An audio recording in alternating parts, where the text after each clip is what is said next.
If you're watching this video, that tells me that you're beginning to become aware of the wounded boy, the wounded inner child that is showing up and contaminating your relationship and pretty much every area of your life. Maybe you're beginning to notice and recognize where you're easily shut down or easily reactive or constantly triggered or constantly living in a perpetual state of survival and reactivity. Maybe you're noticing your lack of emotional capacity. It's leaving you overwhelmed, easily overwhelmed in a relationship, in your work, in what you do in the world. It's leaving you constantly questioning yourself, overthinking, and just feeling small, feeling limited, feeling insecure, feeling anxious, or just in general shut down. Maybe you've even done years of inner work. You've worked with therapists, different mentors, you've read all the books, you've listened to all the podcasts, you've been to the events, maybe you've done counseling or some form of therapy, yet these wounds are still playing out and sabotaging your relationship. And you've done all these years of work, but nothing has actually really created a lasting shift and change within your nervous system in the way that's actually going to provide the emotional safety that your partner and your woman is seeking and craving from you. If you're watching this, that also means that you most likely have a pull to doing the deep inner work that's going to actually create a lasting shift and change within your nervous system, within your work, within your life, within your relationship. And if you're watching this, that means that you're ready to heal the boy and awaken the man, the safe man, the mature man, the man who has capacity, and the man of depth who has the ability to truly lead from deep masculine presence, not from performance, but from a way of being, from the essence of just who you are. My name's Ryan Moresby-White. I'm the founder of Heal the Boy Institute.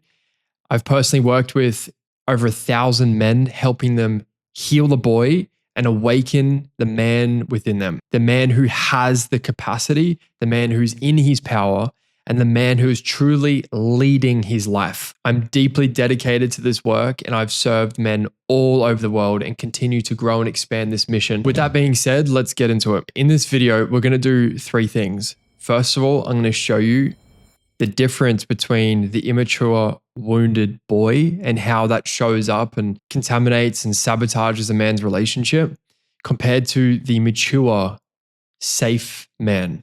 And the difference between the two, so you can really understand and see clearly the difference and understand where you are at and how it's showing up for you. Secondly, I'm going to show you the exact strategy and the work that's actually involved. I'm not going to sugarcoat this. I'm going to be real and raw with you. The actual work that's involved that's going to actually create a lasting shift within your nervous system, and what that looks like for you to do, which will then lead us into the third thing we're going to go into, which is how do you actually integrate this work so you can create these lasting shifts, so you can actually heal the boy and progress through to a greater capacity of the mature, safe man. Before we continue, if you want personal support with your situation and where you're currently at, and you want to do the work on this, I suggest booking in a one-on-one call with myself or the team, and we can have a conversation and see how we can best support you. When you finish watching this video, there'll be a link at the bottom that you can jump on and book in a call. But apart from that, let's get back into the video. So there's 2 things I would like to cover before we actually go into the difference between the immature boy and the safe man. And it's going to help you understand what I actually mean when I say the wounded, immature boy and how the boy shows up in a relationship. A lot of people have maybe heard of the wounded inner child or the inner child or the boy, but what does that actually mean? And I'm going to draw this for you to have a clear understanding as to what's actually happening when the boy is coming out and what I mean by that. So the way I like to describe how the wounded boy and the immature boy shows up, and to give you some context of what's actually happening when you're triggered and when these immature states come out.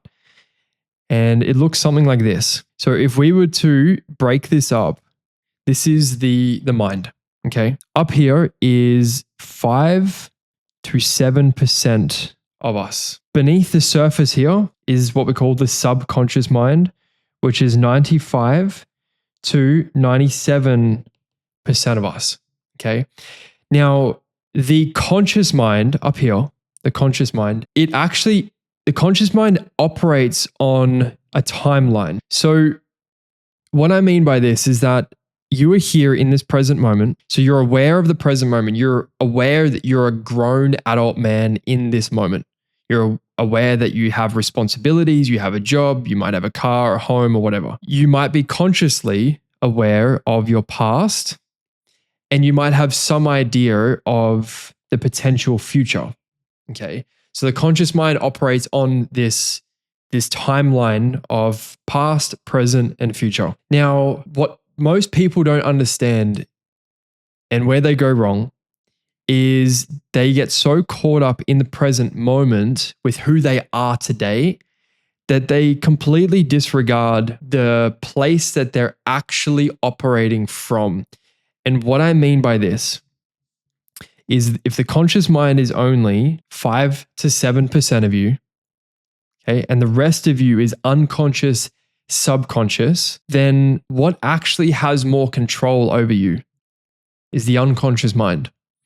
And within the unconscious of what we are unaware of, this is our emotions, this is our stored emotions, this is trauma, this could be deep-rooted beliefs, this is our identity, right? This is the original blueprint of what you experienced in relationship as a child, okay? This is all operating at an unconscious level. So when you experience a wound in childhood, or your parents were maybe emotionally unavailable, they weren't able to meet you in the way that you needed as a child, you develop this wound, okay? And that wound is a trauma. It turns into a trauma. If it happens for a long enough period of time, it becomes chronic trauma, okay? Where it's subtle, but over a long period of time, it's a wound that develops from this chronic lack of having your needs met or having a safe parent, which turns into a trauma, right? That trauma then shapes your belief systems. That trauma then causes you to hold stored emotion in the body. That trauma then shapes your identity, who you believe to be, what you believe to be true about yourself, right?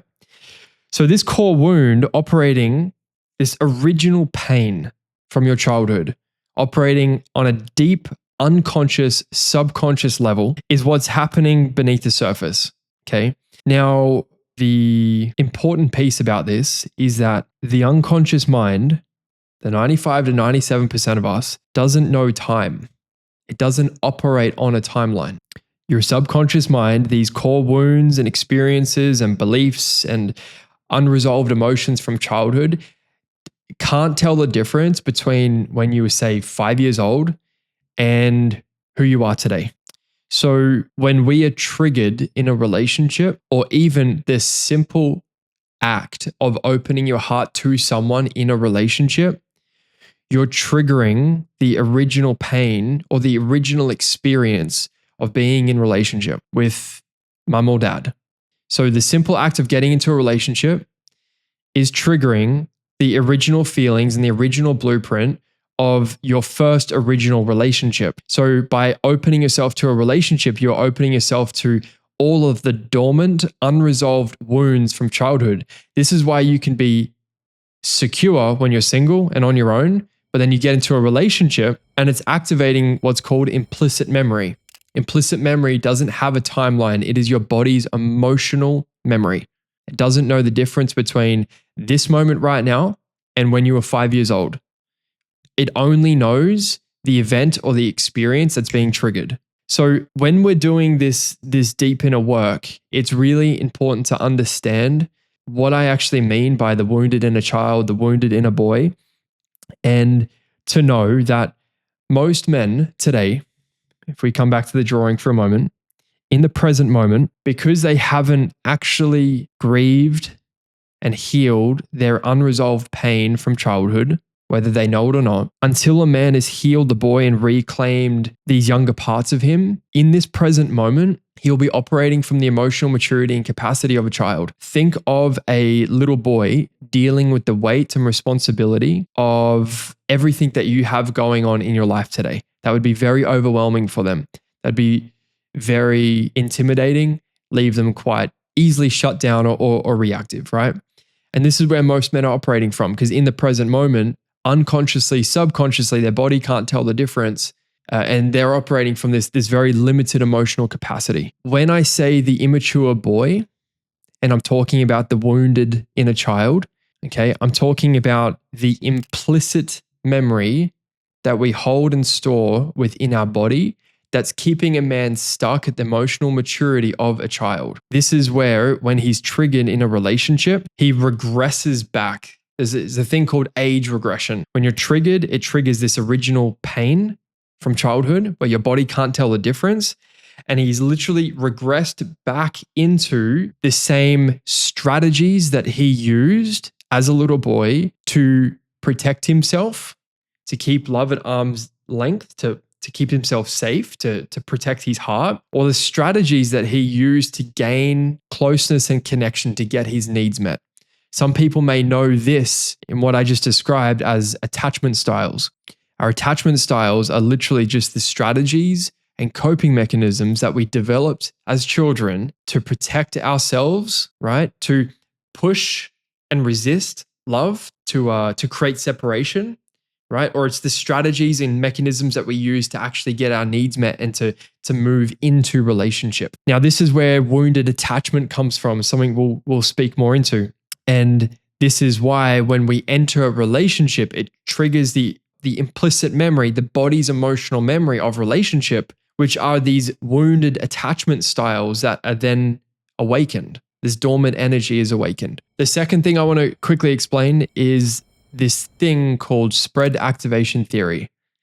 It ties into what I just shared. And basically what it is that when you experience something in this moment, you're not just experiencing that thing in this moment, but you're experiencing the lifetime of memory and emotion that you have that is associated with that similar thing. What I mean by this is if you experience rejection in a relationship or you experience emotional neglect in a relationship, it not only triggers the pain of what you're experiencing in this moment, but it's also signaling and triggering every other time throughout your entire life you were ever rejected or abandoned. So it's not just what you're experiencing in this moment from this trigger, it's everything that you've experienced throughout your entire life around being rejected or abandoned. And this is why I can feel like a lot. And this is where, when a man's still operating from this original pain of the wounded inner child, he regresses back to this limited emotional capacity and state to deal with the trigger, to deal with the intense emotions that arise as you are taking on more responsibility, as you're dealing with wounds and triggers that naturally will come up in a relationship. So just coming back to the drawing for a moment, when a man is still operating in this present moment as a boy, as the wounded boy, or this immature psychological state, psychology, emotional maturity, what happens is, let's say he experienced a wound in his past. What then happens is he carries that wound throughout his entire life, and that wound comes with certain behaviors to deal with the pain. It comes with certain strategies to cope with whatever the core emotional wound was. And what that does is it creates these self-sabotaging patterns of behavior that then lead him up to the man that he is in this present moment.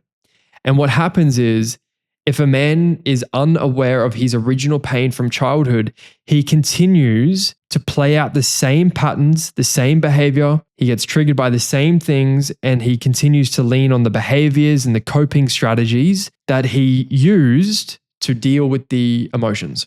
Okay. So basically, he repeats the same patterns. He attracts the same familiar partners. He experiences the same shit and continues to sabotage his life. Okay. Until we go back and we actually become aware of the original wound, aware of the original pain. We create space for that pain to actually be felt, grieved, and processed. Okay. What then happens is if you're unaware of what happened in the past, you have no idea when and how it's showing up in this moment. So when a man goes back into his past and grieves the original pain of what he experienced as a little boy, he will naturally begin to be aware of how it shows up in this present moment, not from just an understanding, but from an embodiment. And this is where he can then choose something different and create an entire different life. He can then be with, if this moment brings up a trigger, he can then be with what this moment is actually seeking to bring forward for him to heal. Okay, so how we change the future is by actually going back and working with the original pain of the past. Because until we do, we won't know how and where the wounded boy is showing up in this present moment. Okay, here are 7 ways that the wounded, immature boy shows up, and some of the greatest ways that it sabotages and contaminates a man's life. And I'm going to draw some points here. So there's 7 ways the immature boy shows up.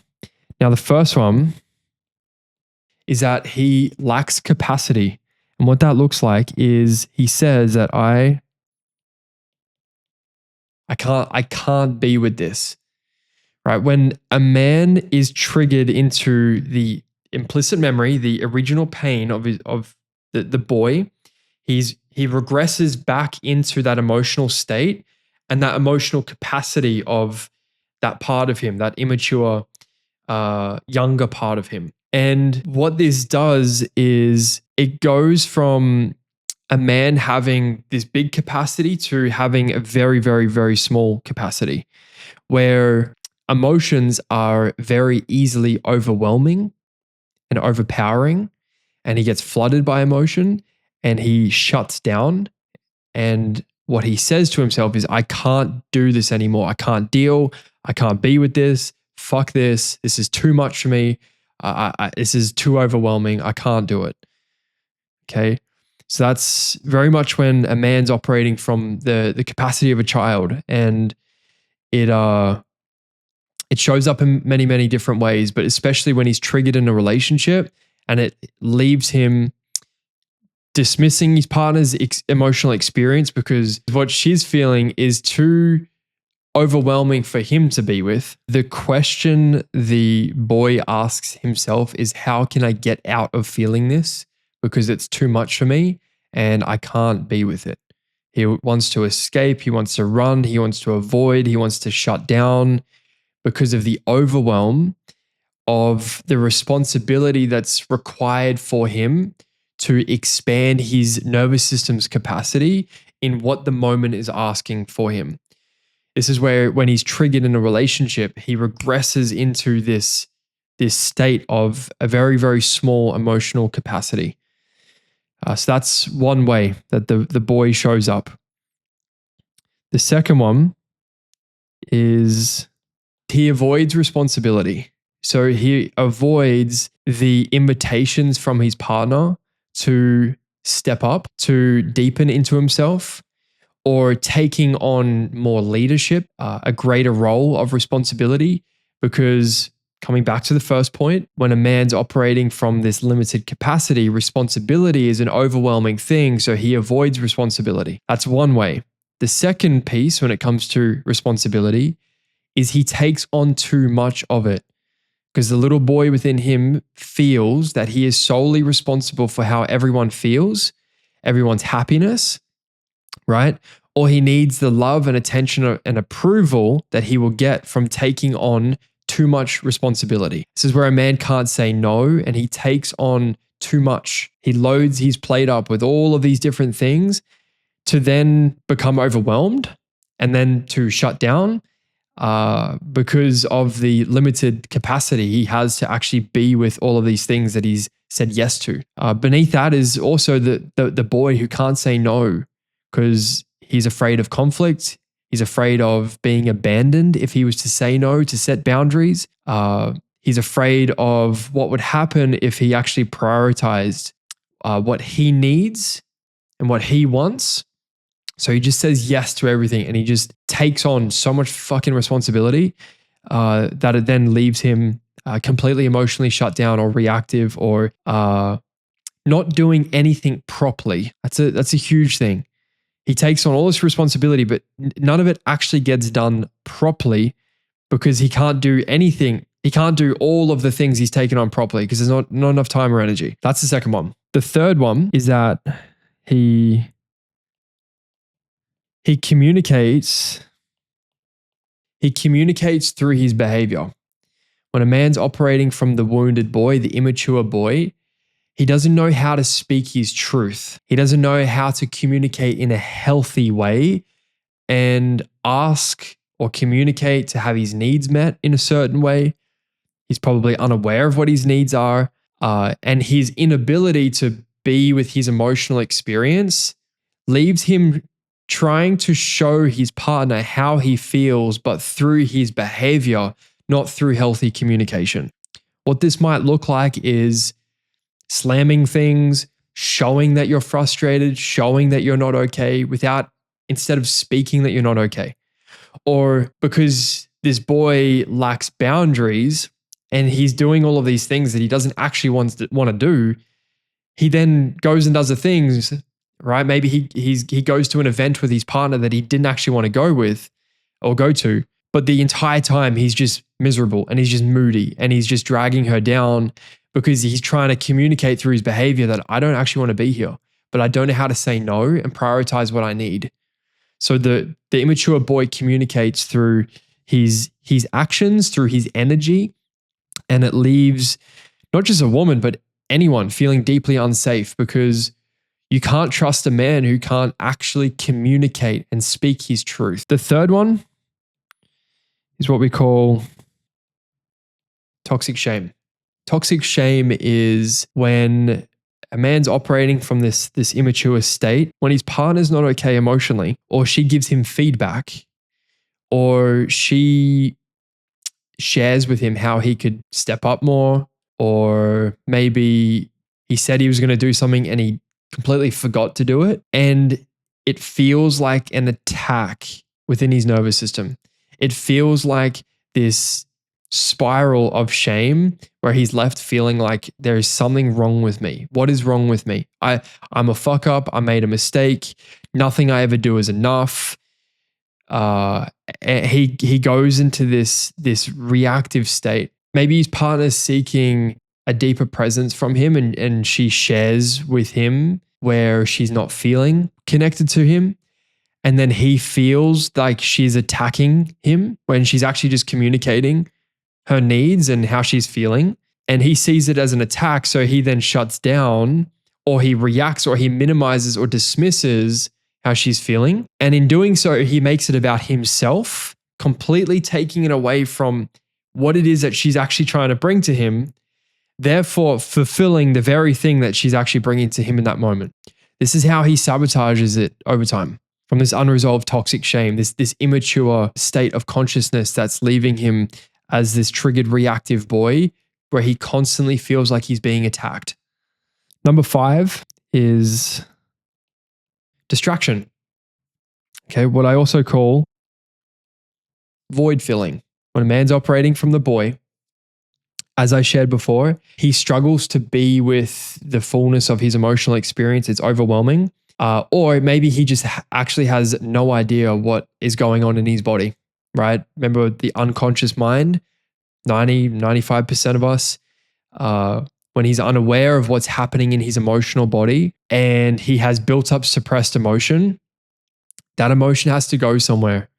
And this is where he's left procrastinating, frustrated, emotionally disconnected, numb, and to avoid being with the depth of his emotional experience or the original pain that's triggered and comes up in a relationship, he shuts down and distracts by just working more, or training, going to the gym, or turning to porn or alcohol or weed or vaping. That's another huge one, right? But basically, what he's doing is he's filling the void, and he's distracting himself from being with the original pain, being with the emotion that's seeking to be felt. So the boy will avoid being with what's seeking to be felt, and he will just distract, but find himself procrastinating, struggling to be present, and yeah, really lacking the ability to be in deep stillness. So instead, he distracts instead of actually just creating space and stillness to be with what's actually seeking to be felt. Number 6, wounded attachment. Okay, maybe you've heard of attachment styles before. I briefly touched on this before. Our attachment styles are the strategies that we used and that we developed in our original relationships with mum and dad to connect, right? To get our needs met, to gain closeness and connection, or to resist and push to have a sense of independence. Okay. But when we have wounded attachment, it's from a deep, wounded place of protection, right? Avoidant, I'm pushing you away, right? Because if I were to let you in, it would remind me of the pain that I felt and experienced as a child, of the lack of love that I didn't have, right? Or whatever the core wounds are. Or I'm deeply anxious because I was love deprived as a child, and I need you to feel good about myself. I need you to fill the void from what was missing within my childhood. So this is where attachment is wounded, and it leaves a man either avoidant or deeply anxious. And or there's the disorganized attachment where it's both. It's both of those, and it swings between. It's very fearful, very fear driven, fear based. So a lot of things that come up within this is, I mean, I could do a whole training on each one of these points that I've noted here, but yeah, the wounded attachment is heavily comes out in relationship. So, and the final one, number 7, is a wounded ego. Okay, a lot of what I've touched on here is the wounded ego, but what I mean by this is this wounded egocentrism where the entire world, right, the entire relationship revolves around me having my needs met.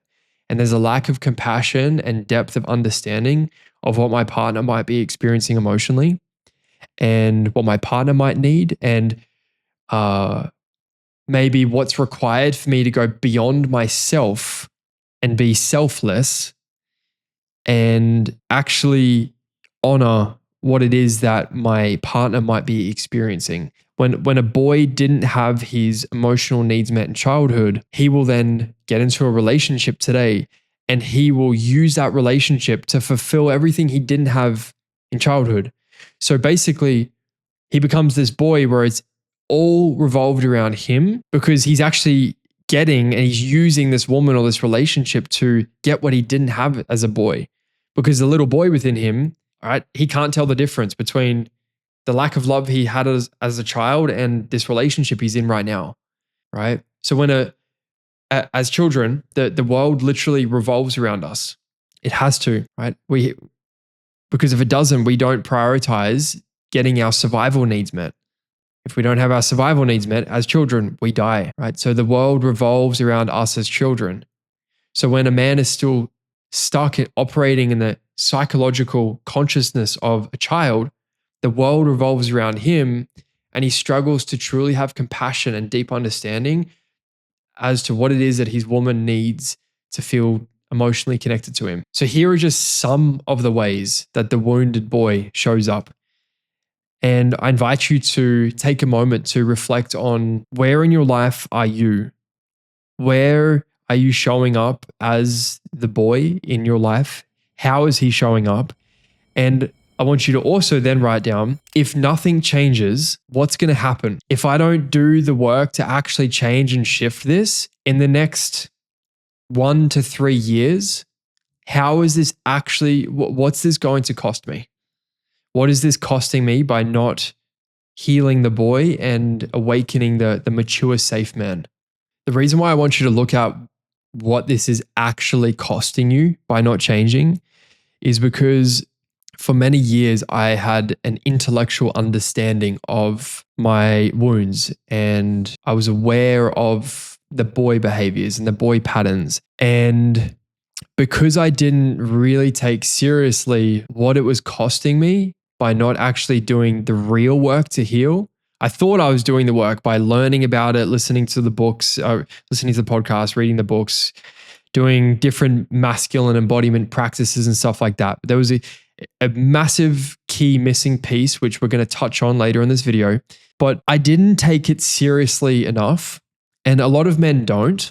They don't really consider what it's costing them until it actually costs them, typically the woman that they love more than anything. So I knew this for a while. Everything that I just shared here, this was me. And I know this all too well because this was me for a long time, even after years and years and years of doing the deep inner work. And I didn't take it seriously until the woman I loved more than anything, I got home one day on a Monday morning from the gym. Her bags were packed, and within about 30 minutes, she had walked out. She had left. And I was in an empty villa on my own by myself in Bali, Indonesia. And it completely cracked me open. It shattered my ego and it broke my heart open to the point where I had no other option but to face myself and do this deep inner work, what I'm sharing with you in this video. So I invite you to take that seriously in considering what is this actually costing you by not changing, because this is the video that I wish I had years ago. And it's why I'm creating it for you today. Next, let's look at what it means to actually be the emotionally mature, safe man. Okay. So there's a few points here that I'm just going to touch on. But the first one is, again, capacity. Now, the difference between the boy and the safe man is the man who is in his fullness is operating from this mature capacity. He has a greater capacity. So he's able to say, can I be with this? Okay. The wounded boy says, I can't be with this, right? The question he asks himself is, how can I avoid being with this? Because it's too much for me. The safe man with the capacity asks himself, can I be with this, right? I have the capacity to be with this. Can I hold this? Can I be with this? So this greater emotional capacity comes from him no longer operating from literally the emotional maturity of a child. It's as simple as that. When a man is triggered back into those childlike states, he's regressed back into the emotional capacity he had as a boy. So when he's still in his man energy, it's like this infinite capacity of I can hold anything. I can overcome any challenge, and I can be with my emotional experience. I don't have to run from it. I have the capacity to fully feel what's seeking to be felt. That's the safe man, because what makes that safe, emotionally safe in a relationship, is he's able to respond to his triggers and to his wounding instead of reacting from his triggers and wounding. Let that sink in. Maybe write that down. The safe man responds over reacting. He has the capacity and the ability, right? Think of responsibility, the words in that. He has the ability to actually respond. But when he's operating from the boy, it's just straight up reaction from the wound. The safe man has clear communication. Okay. Now, what's really important to understand about healthy, safe communication is that only 7% of communication are the actual words that we speak. So the things that we say is only 7%. The rest is your energy. So when a man is still operating in this survival state of the immature, wounded boy, he's literally living in survival. His energy is anxious or fearful, fear-based, or it's shame-based, or it's guilt, or it's a survival emotion. Now, that's felt, right? When a man actually heals through grieving these unconscious, subconscious emotions that he's holding and storing within his body, he's freeing up this energy that's keeping him in this contracted, fear-based state. And basically what he's doing is it's opening up his nervous system that communicates this sense of safety through his presence alone. Without even him needing to say anything, his presence, his being, his essence alone communicates groundedness, assertiveness, direction, clarity, attunement, right? When a man's attuned and he has a safe, regulated nervous system, he will naturally be attuned to how the people around him are feeling, right? So clear, healthy communication is the byproduct of when a man is no longer operating from the wounded boy seeking to get his needs met or communicating through his behavior, or when his nervous system is literally just so freaking dysregulated because he's living in such a survival-based state. So the safe man communicates in a clear and effective way, not just through his words, but through his energy. The safe man has the ability to self-soothe and regulate his emotions. When a man's operating from the boy, he needs his unhealthy addictions and habits, or maybe he needs a woman to make him feel better. When he's stressed, when he's dysregulated, when he's got heaps of things going on, he turns to these behaviors that don't serve him, but make him feel better in the moment. But it doesn't last very long, right? So think of these unhealthy addictions, right?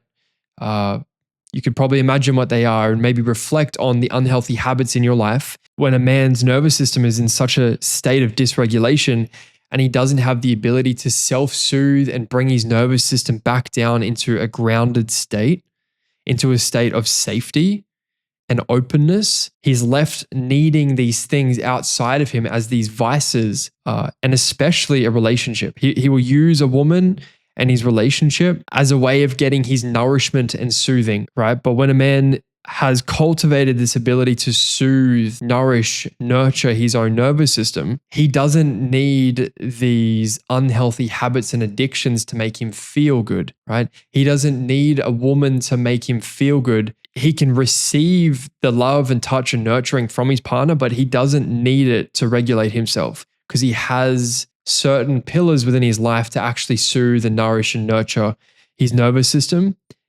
So he can be in a clear, calm, grounded place within himself. The safe man is securely attached. So what I mean by this is in relationship, he is secure within himself.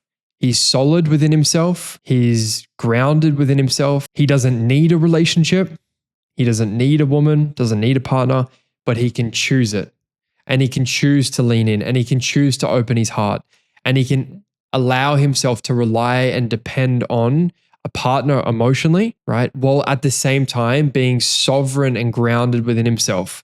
That's what securely attached means, right? Doesn't mean independence and not needing anyone. That's self-isolation. That's, for the most part, a lot of men, that's a way that they actually protect themselves. But it's the ability to be able to be sovereign, independent, and also reliant and dependent at the same time. This secure attachment is the byproduct of when a man heals the original pain from his childhood, from the original blueprint of relationship and the original emotional connection that he experienced, or lack of emotional connection that he didn't experience as a little boy. When he heals that original pain, he's left understanding and embodying what it means to be secure within himself as a man in relationship. And the last point I'm going to touch on here is the safe man has clear purpose.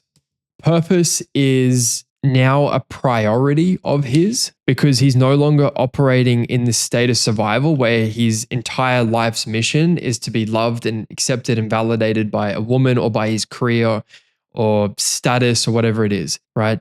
This is where he now prioritizes deep meaning, fulfillment, mission, and purpose in his life, because that's what happens when a man is really honoring what it is that the masculine heart thrives off and craves, and it's providership and being able to serve, give, and provide in a way that's beyond himself and that's going to be able to provide for his family in a way. So he actually prioritizes purpose, meaning, mission, fulfillment, because he now has all of this energy that was once stuck in this state of survival with this limited emotional capacity. What happens is when we heal the inner child, we heal the little boy, we're freeing up all of this energy that once was stuck and trapped in survival. And that energy we get to claim and then direct into something that's actually going to serve us. So for a moment, I invite you to take a look at, where do I show up as the safe man? And where is the work for me, right? Which one of these key points here is something that I need to be focusing on right now? I need to be deepening into. And I want you to really reflect on this based on the cost of what's going to happen if you keep operating from the emotional maturity of the boy. Okay. Now, this is where we get to look at what the boy is costing us, right? And then the potential of what it is that we can step into and the life that we can truly create for ourselves when we're operating from this greater capacity, this higher self, this deeper embodiment, and just the simple things that come from being an emotionally safe man and what the people around you get to feel and experience. Imagine for a moment your mission, your purpose, your career. Imagine what kinds of relationship you could cultivate when you're operating from this place.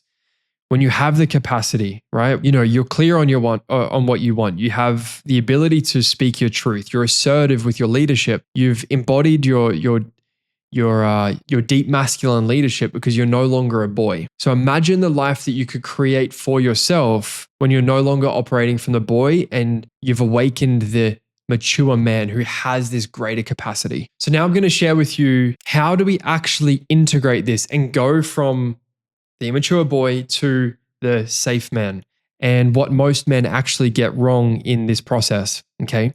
So let's just say, hypothetically, you are here right now, and imagine this is an island, right? This is let's say this is Wounded Boy Island.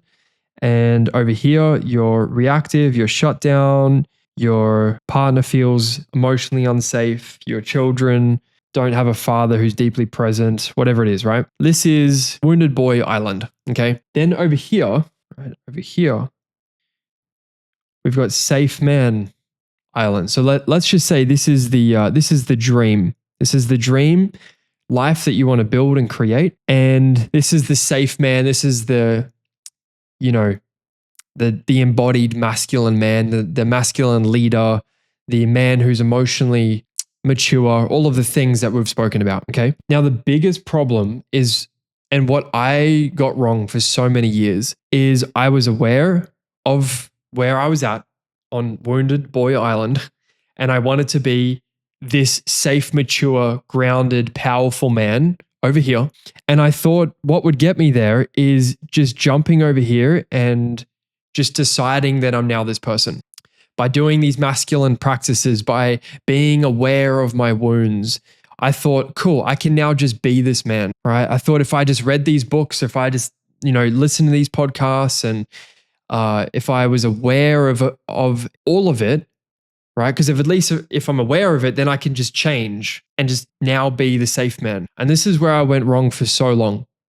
This is where a lot of men go wrong, is they're trying to jump from Wounded Boy Island to Safe Man Island without getting their feet wet. What I mean by that is they're trying to jump ship without actually descending down into the pit of their deepest grief, of their deepest pain, their deepest suffering, that they've actually been doing everything in their power to avoid being with and feeling, which is keeping them as the wounded boy. The deep grief work is how we actually heal, not by learning about it, not by practicing a certain thing, by actually entering the cave of your grief and grieving the original pain that you haven't yet felt that's keeping you in this perpetual state of wounding. So by descending into the cave of your grief, right? Think of the two different islands. This is you descending down to the depths of the ocean. And what happens is, in the depth of the ocean, in your deepest grief, in actually going into the cave, entering the cave, and feeling and grieving and being in that process, this is where you retrieve what I call the golden ball, the bottom of the ocean. And unfortunately, most men will spend their entire life avoiding descending down into the depth of the ocean to reclaim the golden ball. The golden ball is the wisdom, is the depth, is the embodiment, is the identity of the safe man. This is the initiation from boy to man, the deep grieving work. And I'm going to share in a moment how you can best step into and be supported through the deep grieving work. But this is a continuous, perpetual thing. And the grief work is how we actually continue to face ourselves, continue to expand our capacity, no matter how many years of this work that you've done. Even me, this is how we actually mature the immature energy. This is descending into the depth of the ocean and reclaiming the golden ball, is the alchemization process of turning the wound into wisdom. This is the deep embodiment work where Safe Man Island is just the result and byproduct of who you are. Hopefully this provides you some understanding of where most people go wrong in their healing work and in this deep inner work and what actually needs to shift and change. It wasn't until I entered the depth of my grief and my original pain that things actually shifted within me. And this is the work that's required if you truly want to be and become the emotionally safe man who has the capacity. And if this is the life that you truly want to build and be and create in the world, you can't jump ship. You have to descend into the depth of the ocean. And as I just shared, the result of that is the safe man. So when it comes to doing the deep inner work, the deep grieving work, that's going to naturally be the byproduct of you going from Wounded Boy Island to being the safe man. There's 4 key components that I've listed here.